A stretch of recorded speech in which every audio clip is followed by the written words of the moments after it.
College के corridor में सन्नाटा था। हर तरफ कल वाली बात फैल चुकी थी। लोग दिया को देख रहे थे, फुसफुसा रहे थे, पर दिया को किसी की फिक्र नहीं थी। उसकी आंखें सूजी हुई थी। वो चुपचाप अपनी फाइल लिए प्रोफेसर सक्सेना के कैबिन के बाहर खड़ी थी। तभी अभिनव वहां आया। उसने सफ़ेद कमीज पहनी थी। बाल हमेशा की तरह सलीके से जमे हुए थे, पर उसकी आंखों के नीचे काले घेरे साफ बता रहे थे कि वो भी रात भर नहीं सोया था। दोनों की नजरें मिली, पर किसी ने कुछ नहीं कहा। अभिनव की आंखों में एक अजीब सी बेरुखी थी, जैसे वो दिया को पहचानता ही ना हो। प्रोफेसर ने उन्हें अंदर बुलाया। बहुत अच्छे अभिनव और दिया, तुम दोनों का प्रोजेक्ट इस क्लास में सबसे बेहतरीन है। प्रोफेसर ने फाइल चेक करते हुए तारीफ की। थैंक यू सर, अभिनव ने सपाट आवाज में कहा। दिया बस खामोश खड़ी रही। जैसे ही वो ऑफिस से बाहर निकले, दिया ने उसे रोकने की कोशिश की। अभिनव, क्या हम बात कर सकते हैं? अभिनव एक पल के लिए रुका, पर उसने पीछे मुड़कर नहीं देखा। प्रोजेक्ट खत्म हो गया है दिया, अब हमारे बीच बात करने के लिए कुछ नहीं बचा है। वो बिना रुके आगे बढ़ गया। दिया उसे जाते हुए देखती रही। वो भीड़ में खो गया था, पर दिया को लग रहा था कि उसने अपनी जिंदगी का सबसे खूबसूरत हिस्सा खो दिया है। अभिनव के कदम तेजी से कॉरिडोर की तरफ बढ़ रहे थे, पर उसका दिमाग वहीं पीछे रह गया था, जहां दिया उसे उम्मीद भरी नजरों से देख रही थी। जैसे जैसे वो भीड़ में ओझल होता गया, उसके मन में एक अजीब सी बेचैनी होने लगी। उसने मन ही मन खुद से सवाल किया, मैं ये क्या कर रहा हूँ? क्या वाकई इतनी बड़ी बात थी? उसने बस अपनी दिल की बात ही तो बताई थी। क्या इसके लिए उसे ऐसी सजा देना सही है? अभिनव को याद आया कि दिया उसके लिए रोहन जैसे बिगड़ैल लड़के से दुश्मनी ले ली थी। उसने सबके सामने उसका हाथ पकड़ा था। एक ऐसी लड़की जिसके पीछे पूरा कॉलेज पागल रहता है, वो मेरे जैसे एक साधारण और शांत लड़के के लिए दुनिया से लड़ गई। अभिनव का दिल बार बार कह रहा था कि उसे रुक जाना चाहिए, पीछे मुड़कर कम से कम एक बार उसे प्यार से देखना चाहिए, या शायद एक थैंक यू ही बोल देना चाहिए। पर तभी उसके दिमाग के दूसरे कोने में उसके माँ बाप का चेहरा और घर की गरीबी आ गई, कि कैसे वो दिन रात मेहनत करके यहाँ तक पहुँचा है। उसे लगा कि अगर वो जरा भी बिगला तो वो अपनी पढ़ाई और करियर से भटक जाएगा। नहीं अभिनव, तुम ये रिस्क नहीं ले सकते। ये अमीरों के चोचले हैं। आज प्यार है, कल बोर हो जाएगी, पर मेरी पूरी जिंदगी दांव पर लगी है। उसने खुद को समझाते हुए अपनी मुट्ठियां भींच ली। उसकी बेरुखी उसका गुस्सा नहीं, बल्कि उसका डर था। वो डर जो उसे दिया के करीब जाने से रोक रहा था। दूसरी तरफ दिया ने मन ही मन सोचा, क्या प्यार करना वाकई कोई गुनाह है? मैंने तो बस वही कहा जो मैं महसूस कर रही थी।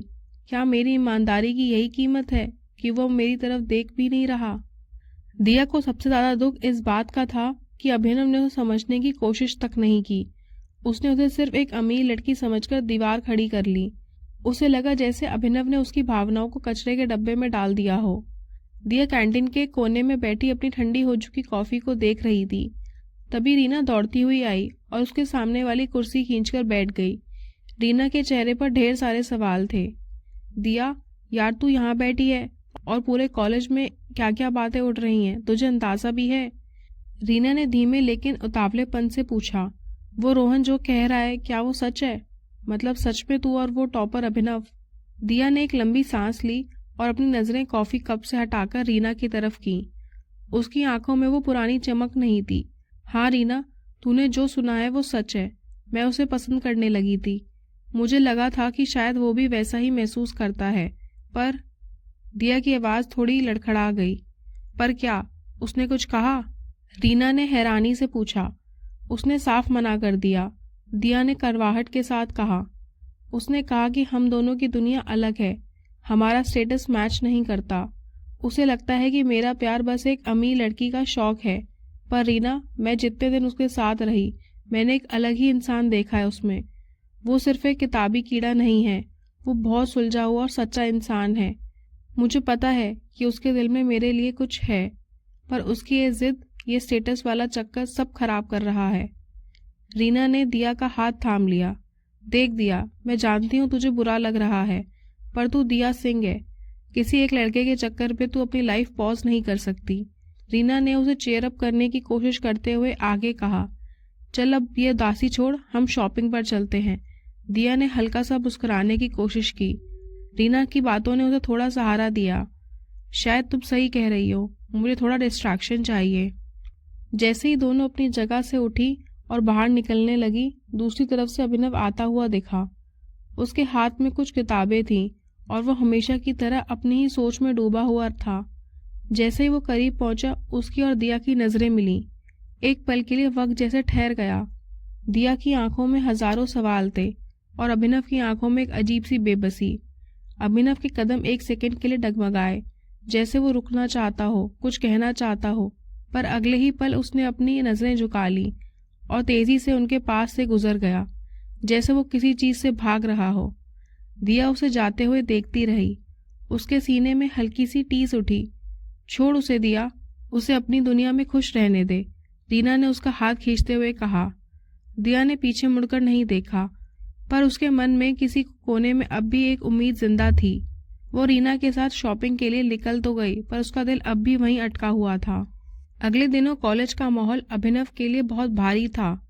उस दिन की घटना के बाद हर कोई उसी की बातें कर रहा था। अभिनव जानता था कि उसे अपनी पढ़ाई पर पहले से ज्यादा ध्यान देना होगा, ताकि ये सब बातें उसके दिमाग से निकल सकें। उसे अकाउंट्स के एक बहुत ज़रूरी टॉपिक में दिक्कत आ रही थी। आमतौर पर अभिनव अपनी समस्या खुद सुलझाता था, पर इस बार उसे किसी की मदद की ज़रूरत थी। उसने सोचा कि क्यों ना श्रेया से बात की जाए। श्रेया उसकी क्लास की एक बहुत होनहार लड़की थी और अकाउंट्स में उसका कोई मुकाबला नहीं था। अभिनव, जो कभी किसी लड़की से बात करना तो दूर आंख तक नहीं मिलाता, आज खुद श्रेया के पास पहुंचा। श्रेया लाइब्रेरी के बाहर एक पेड़ के नीचे बैठी कुछ सॉल्व कर रही थी। श्रेया, अभिनव ने थोड़ा हिचकिचाते हुए उसे आवाज दी। श्रेया ने ऊपर देखा और मुस्कुराई। अरे अभिनव, तुम यहाँ? सब ठीक तो है? हाँ, वो मुझे इस चैप्टर में थोड़ी प्रॉब्लम हो रही है। क्या तुम अपने नोट्स दिखा सकती हो या थोड़ा समझा सकती हो? अभिनव ने अपनी आवाज को जितना हो सके उतना नॉर्मल रखने की कोशिश की। श्रेया तो जैसे हैरान ही रह गई। क्लास का टॉपर उससे मदद मांग रहा था। हाँ, क्यों नहीं, बैठो यहाँ, मैं अभी समझाती हूँ। दोनों वहीं बैठकर पढ़ाई की बातें करने लगे। अभिनव पूरी कोशिश कर रहा था कि उसका ध्यान सिर्फ नोट्स पर रहे। वो खुद को ये यकीन दिलाना चाहता था कि उसे दिया की कमी महसूस नहीं हो रही। वो श्रेया से बात करते वक्त थोड़ा थोड़ा मुस्कुरा भी रहा था, ताकि माहौल हल्का रहे। उसी वक्त दिया वहां से गुजर रही थी। उसकी नजर अचानक उस पेड़ के नीचे बैठे जोड़ी पर पड़ी। उसने देखा कि अभिनव, वही अभिनव जो कल तक उससे बात करने से कतराता था, आज श्रेया के साथ बैठकर ना सिर्फ बातें कर रहा है बल्कि मुस्कुरा भी रहा है। दिया के सीने में एक तेज जलन सी हुई। उसे ऐसा लगा जैसे किसी ने उसके जख्म पर नमक छिड़क दिया हो। मुझसे तो कहता था कि उसके पास इन सब चीजों के लिए वक्त नहीं है, पढ़ाई और करियर ही सब कुछ है, तो फिर अब श्रेया के साथ क्या हो रहा है? दिया को बहुत बुरा लगा। उसे लगा कि शायद अभिनव को उससे नहीं बल्कि उसके स्टेटस से नफरत है। उसे लगा कि अभिनव को कोई ऐसी लड़की चाहिए जो उसके जैसी साधारण हो, जैसी कि श्रेया। दिया की आंखों में फिर से पानी भर आया। उसने चाहा कि वो वहां जाकर अभिनव से सवाल करे, पर उसकी हिम्मत नहीं हुई। उसने अपनी नजरें झुकाई और तेज कदमों से वहां से चली गई। अभिनव ने किनारे से दिया को जाते हुए देखा। उसका दिल जोर से धड़का, पर उसने उसे रोका नहीं। उसने वापस श्रेया की तरफ देखा और पढ़ाई की बात जारी रखी, पर अब उसका दिमाग नोट्स में नहीं बल्कि दिया के उस उतरते हुए चेहरे में उलझ गया था। खामोशियां पहले से कहीं ज्यादा गहरी और कड़वी होने लगी थीं। थोड़ी देर बाद श्रेया ने अपनी किताब बंद की और घड़ी की तरफ देखते हुए कहा, अभिनव, आज के लिए इतना काफी है। बाकी के जो टॉपिक बचे हैं उन्हें हम कल कॉलेज की लाइब्रेरी में बैठकर आराम से समझेंगे। वहां शांति भी रहेगी और रेफरेंस बुक भी मिल जाएगी। अभिनव ने बस अपना सिर हिलाया। उसका मन तो कहीं और ही था, पर उसने खुद को जबरदस्ती पढ़ाई में उलझा रखा था। उसे लग रहा था कि अगर वो एक पल भी खाली बैठा तो दिया का चेहरा उसके दिमाग में फिर से घूमने लगेगा। वो अपनी इस घबराहट को किताबों के पीछे छुपाने की नाकाम कोशिश कर रहा था। उसे लगा कि शायद श्रेया के साथ पढ़ने से उसका दिमाग दिया के ख्यालों से दूर रहेगा, पर उसे क्या पता था कि यादें पीछा करना इतनी आसानी से नहीं छोड़ती। अगले दिन अभिनव लाइब्रेरी पहुंचा। ना चाहते हुए भी उसके कदम उसी मेज की तरफ बढ़ गए जहां वो पिछले 1 महीने से दिया के साथ बैठता था। वो खिड़की के पास वाली वही भारी लकड़ी की कुर्सी, वही सूरज की हल्की रोशनी जो धूल के कणों के साथ नाचती हुई मेज पर गिर रही थी। अभिनव वहां बैठ गया। उसने अपनी किताबें खोली पर उसकी नज़रें बार बार सामने वाली कुर्सी पर जा रही थी। उस मेज़ की लकड़ी पर उसे अब भी दिया के पेन के कुरेदे हुए छोटे छोटे निशान दिख रहे थे, जो उसने किसी बोरिंग लेक्चर के दौरान बनाए होंगे। उसे याद आ रहा था कि कैसे दिया वहाँ बैठकर अपने बालों से खेलती थी तो कभी बोर होकर पेंसिल चबाने लगती थी। उसे याद आया कि वो कैसे जानबूझकर गलत सवाल पूछती थी ताकि उसे वो दोबारा समझाए। वो इन्हीं ख्यालों में डूबा था कि तभी पीछे से श्रेया आई। सॉरी अभिनव, थोड़ा लेट हो गया, उसने कुर्सी खींचते हुए कहा। कुर्सी की वो चूं वाली आवाज़ सुनकर अभिनव का दिल धड़क गया। उसे लगा कि दिया आ गई है, पर जब उसने नजरें ऊपर की तो सामने श्रेया बैठी थी। एक पल के लिए उसके चेहरे पर छाई खुशी गहरी निराशा में बदल गई, जिसे उसने तुरंत छुपा लिया। पढ़ाई शुरू हुई। श्रेया नोट समझा रही थी, पर अभिनव का ध्यान बार बार भटक रहा था। लाइब्रेरी की वही महक और वही सन्नाटा उसे दिया की याद दिला रहा था। श्रेया बोल रही थी, पर अभिनव को उसके शब्दों की जगह दिया की खिलखिलाहट सुनाई दे रही थी। पढ़ते पढ़ते एक पल ऐसा आया कि अभिनव पूरी तरह अपनी दुनिया में खो गया। उसे लगा कि सामने श्रेया नहीं बल्कि दिया बैठी है। उसे अपनी आंखों पर यकीन नहीं हो रहा था। उसे लगा दिया उसकी तरफ देखकर मुस्कुरा रही है और कह रही है, तुम कितने खड़ूस हो अभिनव। अभिनव के चेहरे पर एक गहरी और प्यारी मुस्कान आ गई। वो अपनी सुध-बुध खो बैठा और हंसते हुए धीरे से बोला, तुम कभी नहीं सुधरोगी ना, कितनी बार कहा है कि ध्यान यहाँ लगाओ। उधर लाइब्रेरी के दरवाजे पर दिया खड़ी थी। वो कल की कड़वाहट भूलकर अभिनव से एक बार बात करने आई थी। वो चाहती थी कि सब ठीक हो जाए, पर जैसे ही उसकी नज़र मेज पर पड़ी उसका कलेजा मुंह में आ गया। उसने देखा कि अभिनव श्रेया की तरफ देखकर वैसे ही मुस्कुरा रहा है जैसे कभी उसके लिए मुस्कुराता था। उसने अभिनव की वो आवाज़ सुन ली थी। दिया को लगा जैसे किसी ने उसके दिल पर पत्थर रख दिया हो, जैसे उसका वजूद ही मिट गया हो, क्योंकि वो मुस्कान जिसे वो सिर्फ अपनी समझती थी आज किसी और के लिए थी। उसे लगा कि अभिनव उसे इतनी आसानी से भूल गया। क्या उसकी जगह इतनी आसानी से भरी जा सकती थी? तभी श्रेया की आवाज़ गूंजी, क्या क्या कहा अभिनव, मेरा ध्यान तो यहीं है। श्रेया की आवाज़ ने अभिनव का भ्रम को कांच की तरह तोड़ दिया। वो झटके से अपनी कल्पना से बाहर आया। उसने देखा कि सामने दिया नहीं, श्रेया उसे हैरानी से देख रही थी। अभिनव की सांसें तेज हो गईं और उसने अपने माथे पर आए पसीने पोंछे। अभिनव का चेहरा दुख और शर्म से लाल हो गया। उसे एहसास हुआ कि वो क्या कर रहा था। नहीं, कुछ नहीं, मुझे लगा। छोड़ो, चलो जल्दी खत्म करते हैं, मुझे प्रोफेसर के पास जाना है, अभिनव ने घबराते हुए कहा। उसने जल्दी जल्दी अपना सामान समेटा और श्रेया के साथ वहां से निकल गया। कॉलेज के ब्रेक के दौरान दिया प्रोफेसर सक्सेना के कैबिन के तरफ जा रही थी। उसका मन बहुत भारी था। उसे लग रहा था कि शायद सब खत्म हो चुका है, पर उसका दिल एक आखिरी उम्मीद लगाए बैठा था। तभी कॉरिडोर के मोड़ पर उसे सामने से अभिनव आता हुआ दिखा। जैसे ही दोनों की नजरें मिली, वक्त एक पल के ठहर गया। दिया की आंखों में हजारों सवाल थे, एक शिकायत थी। वो चाहती थी कि अभिनव रुके और उसे बताए कि जो उसने लाइब्रेरी में देखा वो गलत था, पर अभिनव ने जैसे ही दिया को देखा, उसके चेहरे पर एक अजीब सी घबराहट आ गई। उसने तुरंत अपनी नजरें फेर लीं और अपना रास्ता बदलकर दूसरी तरफ वाली सीढ़ियों से उतर गया। दिया वहीं जम सी गई। उसे ऐसा लगा जैसे अभिनव ने उसे देखकर अपना रास्ता नहीं बदला, बल्कि अपनी जिंदगी से उसे बाहर का रास्ता दिखा रहा हो। उसे यकीन हो गया कि अब अभिनव उसके साए से भी दूर जाना चाहता है। अगले दिन फिर वही हुआ। श्रेया और अभिनव साथ में लाइब्रेरी की तरफ जा रहे थे। दिया थोड़ी दूर से उन्हें देख रही थी। उसने आज खुद को बहुत समझाया था कि वो अभिनव के पीछे नहीं जाएगी, पर उसकी मोहब्बत उसे खींचकर फिर वहीं ले आई। उसका मन कर रहा था कि वो भागकर जाए, अभिनव का हाथ पकड़े और पूछे कि आखिर वो क्या चाहता है।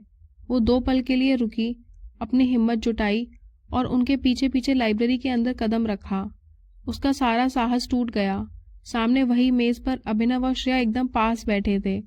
दोनों एक ही रजिस्टर में सिर झुकाए कुछ देख रहे थे। श्रेया कुछ लिखते हुए अभिनव के बहुत करीब आ गई थी। उनके बीच की वो दूरी इतनी कम थी कि दिया को जलन होने लगी। उसे याद आया, कल तक वो उस कुर्सी पर बैठती थी। कल तक वो हाथ जो आज श्रेया के नोट्स की तरफ बढ़ रहा था, उसके हाथों से टकराता था। दिया को लगा कि वो वहां एक अजनबी बन चुकी है। वो उस जगह पर खुद को एक आउटसाइडर महसूस करने लगी, जहां कभी उसने सबसे खूबसूरत सपने देखे थे। उसने एक शब्द भी नहीं कहा, और चुपचाप वहां से उल्टे पांव लौट गई। उसे लगा कि अब उसके पास वापस जाने का कोई हक नहीं बचा है। शाम को आखिरी लेक्चर खत्म हुआ। सब अपनी अपनी क्लास से बाहर निकल गए। श्रेया अभिनव की बेंच के पास आई और उसे कुछ कागज दिए।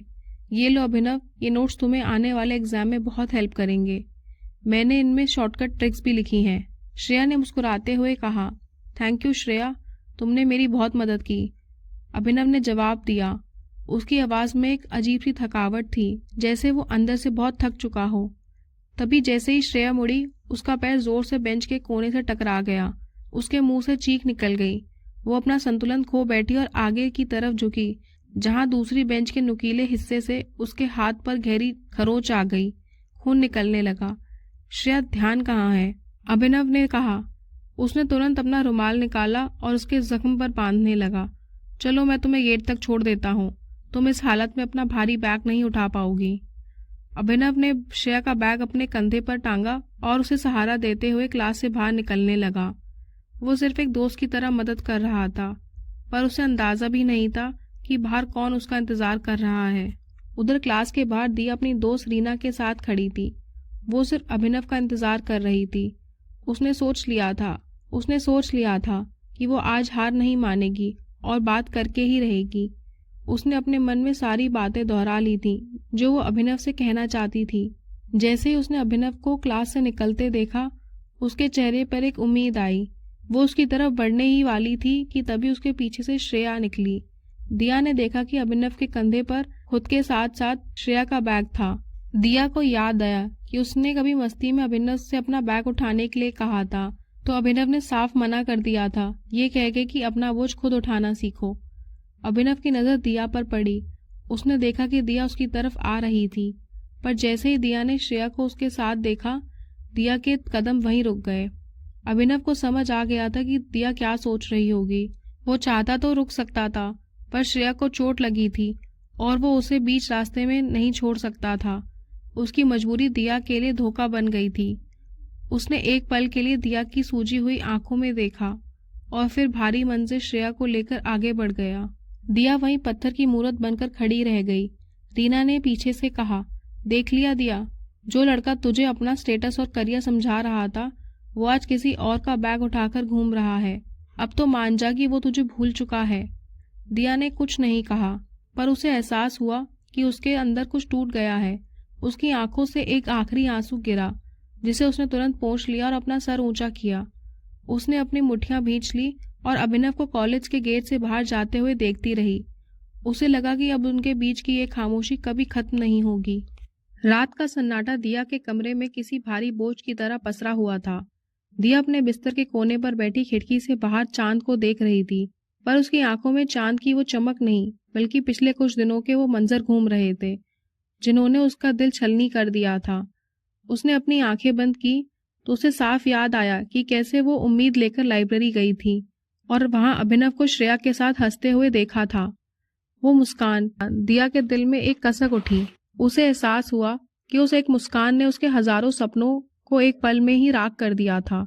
उसे लगा कि जिस मुस्कान पर उसका हक था, जिस सादगी को उसने अपनी जान से ज्यादा चाहा था, अभिनव ने उसको कितनी आसानी से किसी और को सौंप दिया था। वो बार बार खुद से सवाल कर रही थी, क्या मेरा प्यार वाकई इतना कमजोर था कि वो एक झटके में भुला दिया गया? क्या श्रेया अभिनव के लिए मेरे जज्बातों से बड़ी हो गई? क्या मैं वाकई उसके लिए सिर्फ एक प्रोजेक्ट पार्टनर से ज्यादा कुछ नहीं थी? उसे याद आया कि कैसे कल शाम अभिनव ने श्रेया का बैग अपने कंधे पर उठाया था। वो दृश्य दिया को बार बार अंदर तक चुभ रहा था। दिया को रह रहकर हर वो पल याद आ रहा था जब अभिनव ने उससे अपनी दुनिया में वापस लौट जाने के लिए कहा था। उसे महसूस हुआ कि उसे अभिनव के साथ ना होने का उतना दुख नहीं था जितना इस बात का था कि अभिनव ने उसे एक ऑप्शन बना दिया था। उसे लगा जैसे उसने अपना पूरा दिल उस लड़के को दे दिया था जिसने बदले में उसे सिर्फ तिरस्कार दिया। मैं विजय सिंह की बेटी हूँ, उसने अपने आंसू पोंछते हुए आईने में खुद को देखकर कहा। मैं क्यों एक ऐसे लड़के के लिए अपनी आंखों की नींद और चेहरे की हंसी बर्बाद कर रही हूँ, जो मेरी मौजूदगी तक को बर्दाश्त नहीं कर सकता, जो मुझे देखकर अपना रास्ता बदल लेता है। क्या वह वाकई मेरी आंसुओं के काबिल है? उसने आईने में अपनी सूजी हुई आंखों को देखा और खुद को वादा किया, आज के बाद ये आंखें किसी ऐसे इंसान के लिए नहीं रोएंगी जो उनकी कदर नहीं जानता। उस रात दिया ने एक बड़ा फैसला लिया। उसने तय किया कि वो अब नहीं रोएगी। वो अपनी वही पुरानी जिंदगी वापस लाएगी, जहाँ वो बेपरवाह थी, जहाँ उसके पास उसके दोस्त थे, जहाँ उसकी खुशियां किसी और की ना पर टिकी नहीं थी।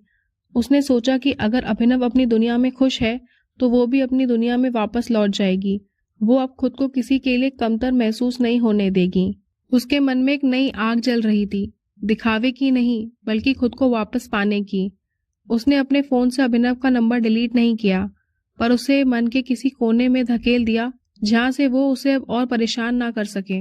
अगली सुबह दिया जब कॉलेज पहुंची तो उसने अपनी कार से उतरते ही अपने चश्मे को ठीक किया और एक गहरी सांस ली। उसका मन थोड़ा घबरा रहा था, पर उसने अपने चेहरे पर एक सख्त नकाब ओढ़ लिया था। वो कैंटीन की तरफ बढ़ी, जहां से खिलखिलाने और मजाक करने की आवाजें आ रही थी। कैंटीन की वो पुरानी जानी पहचानी आवाजें आज उसे एक अलग दुनिया का हिस्सा लग रही थी। उसे ऐसा लग रहा था जैसे वो एक लंबी और काली नींद से जागकर वापस धूप में आई हो। जैसे ही वो कैंटीन के दरवाजे पर पहुंची, उसने देखा कि रोहन, रीना और उनके ग्रुप के बाकी दोस्त एक बड़ी सी टेबल के चारों तरफ बैठे थे। रोहन कुछ बोलकर सबको हंसा रहा था। दिया के कदम एक पल के लिए रुक गए। उसे लगा कि वो अब उन सबके बीच फिट नहीं बैठती। उसे लगा कि इतने दिनों की दूरियों ने उसे अजनबी बना दिया है। वो वहां से चुपचाप मुड़ने ही वाली थी कि रीना की नजर उस पर पड़ गई। दिया, रीना चिल्लाई और दौड़कर उसके पास आई। तू यहाँ खड़ी क्या कर रही है? चल हमारे साथ। रीना उसे लगभग खींचते हुए टेबल तक ले आई। दिया ने देखा कि सबकी नजरें उसकी ओर मुड़ गई थीं। कुछ में जिज्ञासा थी तो कुछ में सहानुभूति, जिसे देखकर दिया ने अपनी गर्दन ऊंची कर ली। वहां का माहौल अचानक थोड़ा शांत हो गया। रोहन ने दिया की तरफ देखा। उसकी आंखों में गुस्सा तो नहीं था, पर एक अजीब सी बेरुखी थी। रीना ने माहौल को संभालने की कोशिश की और कहा, यार तुम दोनों ने कौन सी जंग छेड़ रखी है? रोहन, दिया, हम कॉलेज के फर्स्ट ईयर से साथ हैं। हम एक जान थे, और अब जब फाइनल ईयर खत्म होने आया है तो तुम लोग अजनबियों की तरह बर्ताव कर रहे हो। सिर्फ एक छोटे से झगड़े की वजह से हमारा इतना पुराना ग्रुप टूट जाए, ये ठीक नहीं है। दिया ने रोहन की तरफ देखा। उसे अपनी गलती का एहसास हुआ। उसने उस दिन अभिनव के लिए रोहन को सबके सामने बुरा भला कहा था। उसे लगा कि अभिनव ने तो उसका साथ नहीं दिया, पर उसने अपने दोस्तों को जरूर खो दिया। उसे समझ आया कि परछाइयों के पीछे भागते भागते उसने अब उन लोगों को नजरअंदाज कर दिया जो हमेशा उसके साथ खड़े थे। दिया ने धीमी आवाज में कहा, सॉरी रोहन, उस दिन मैंने गुस्से में बहुत कुछ कह दिया था। मुझे अपनी लाइन नहीं क्रॉस करनी चाहिए थी। तुम मेरे दोस्त हो और हमेशा रहोगे। उसकी आवाज में एक ऐसी विनम्रता थी जो पहले कभी नहीं देखी गई। रोहन, जो अब तक थोड़ा सख्त दिख रहा था, दिया की आवाज में वो नमी और ईमानदारी देखकर पिघल गया। उसने एक लंबी सांस ली और कहा, इट्स ओके दिया, मुझे भी बुरा लगा था, पर मैं जानता हूँ कि तू ऐसी नहीं है। शायद वक्त ही खराब था। चल अब पुरानी बातें भूल जाते हैं। रोहन ने माफ तो कर दिया, पर जिस तरह उसने दिया की तरफ देखा उसमें एक अलग ही तरह की चमक थी, जैसे वो दिया को फिर से अपना बनाने का मौका ढूंढ रहा हो। उसने महसूस किया कि दिया पहले से कुछ अलग हो गई है। उसमें अब वो बचपन वाली जिद कम और एक अजीब सी गंभीरता ज्यादा थी। अगले आधे घंटे तक कैंटीन में फिर से वही पुरानी रौनक लौट आई। सब हंस रहे थे, एक दूसरे की खिंचाई कर रहे थे। दिया भी कोशिश कर रही थी कि वो खुश रहे। तभी कैंटीन के गेट से अभिनव अंदर दाखिल हुआ। उसके साथ श्रेया भी थी। दिया का चेहरा दूसरी तरफ था, इसलिए उसने उन्हें नहीं देखा, पर रोहन की नजर तुरंत अभिनव पर पड़ी। रोहन के दिमाग में खुराफात सूझी। वो अभिनव को ये दिखाना चाहता था कि उसकी जगह कहाँ है और दिया किस दुनिया की है। उसने देखा कि अभिनव की नजर उनकी टेबल की तरफ ही है। रोहन ने बड़े ही सलीके से अपना हाथ दिया के कंधे पर रख दिया और झुककर उसके कान में कुछ कहने लगा, जैसे वो बहुत करीब हो। अभिनव के कदम वहीं ठिठक गए। उसे दिया को इस तरह रोहन के साथ देखकर एक अजीब सी चुभन हुई। कल तक जो लड़की उसके लिए रो रही थी, आज वो रोहन के इतने करीब थी। उसके मन में एक अजीब सी खलबली मच गई, जिसे वो नाम नहीं दे पा रहा था। उसे लगा जैसे उसकी अपनी कोई चीज उससे दूर छीनी जा रही हो। उसने अपनी मुट्ठियां भींची और श्रेया से कहा, चलो श्रेया, उस कोने वाली टेबल पर बैठते हैं। वो दोनों दिया की टेबल से थोड़ी दूर एक बेंच पर बैठ गए। उनके बीच अभी भी किताबों का ढेर था और कुछ नोट्स डिस्कस कर रहे थे। अभिनव कोशिश कर रहा था कि वो श्रेया की बातों पर ध्यान दे, पर उसके कान दिया के ग्रुप की तरफ लगे हुए थे। तभी अभिनव की आवाज दिया के कानों में पड़ी, दिया का दिल एक पल के लिए धड़का। उसने अनचाही पीछे मुड़कर देखा। उसकी आंखों के सामने वही नजारा था। अभिनव और श्रेया एक दूसरे में खोए हुए पढ़ाई कर रहे थे। मेज पर फैली हुई किताबें और उनकी नजदीकी देखकर दिया को लगा जैसे वो फिर से वही पुरानी फिल्म देख रही हो, पर इस बार उसने अपनी भावनाओं को बहने नहीं दिया। दिया को अब गुस्सा आने लगा था। तभी रोहन ने कहा, छोड़ ना दिया ये बोरिंग बातें, चलो बहुत दिनों से हम सब लोग साथ बाहर नहीं गए हैं, आज शाम को आउटिंग पर चलते हैं, मूवी और डिनर मेरी तरफ से। उसने रोहन की तरफ देखा और मुस्कुराते हुए कहा, पक्का, चलो चलते हैं, मुझे भी बदलाव की जरूरत है। उसकी आवाज में एक खनक थी जो जानबूझकर अभिनव तक पहुंचाई गई थी। दिया और उसका पूरा ग्रुप हंसते शोर मचाते हुए कैंटीन से बाहर निकल गया। जाते जाते दिया ने अपनी आवाज थोड़ी ऊंची रखी ताकि अभिनव सुन सके। जैसे ही वो बाहर निकले, अभिनव ने अपनी किताब से सर उठाया। उसकी आंखों में एक अजीब सा खालीपन था। उसने देखा कि जहां दिया बैठी थी वहां अब सिर्फ एक खाली कुर्सी बची थी। उसे लगा जैसे कैंटीन की सारी रौनक दिया के साथ बाहर चली गई हो। श्रेया उसे कुछ कह रही थी, पर अभिनव का ध्यान अब पढ़ाई में नहीं लग रहा था। उसे एहसास हो रहा था कि दिया अब सच में उससे दूर जा रही है, और यही तो वो चाहता था, या शायद नहीं। उसकी किताब का पन्ना वहीं खुला रह गया, पर उसके शब्द अब उसे धुंधले नजर आने लगे थे। दोस्तों, उम्मीद है आपको हमारी ये कहानी पसंद आ रही होगी। अगर आपको अच्छी लगी हो तो वीडियो को लाइक करें, कमेंट करें और शेयर करें अपने और दोस्तों के साथ जिन्हें ऐसी कहानियां सुनना पसंद है। और साथ ही चैनल को सब्सक्राइब कर लें ताकि अगली अपडेट आपको सबसे पहले मिल सके। स्टोरी अगली वीडियो में कंटिन्यू होगी।